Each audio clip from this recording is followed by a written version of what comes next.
राहिलो मी. परत घरी आल्याच्यानंतर मला ते यात्रा केल्याच्या नंतर मला असं वाटत आहे की आपण खरंच यात्रा करायला पाहिजे आपल्याला. नवरात्रोत्सवामध्ये महाराष्ट्रातली 3.5 शक्तिपीठांची देखील यात्रा मी सायकलीच केली आणि नंतर परत घरी आल्याच्यानंतर काम करून वगैरे हे 4-5-12 दिवसाची यात्रा करत होतो.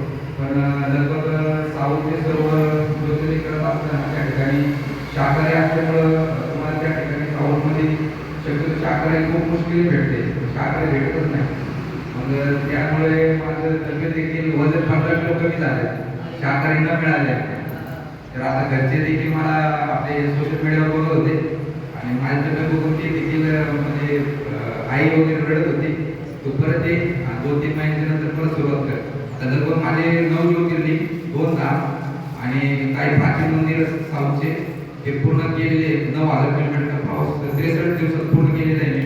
आता एक 2 महिन्यानंतर परत जे भाग आहे 3 ज्योतिर्लिंग 2 धाम हे लवकरात लवकर करणार आहे.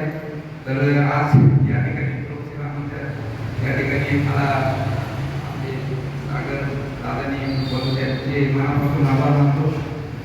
देखील आभार मानतो.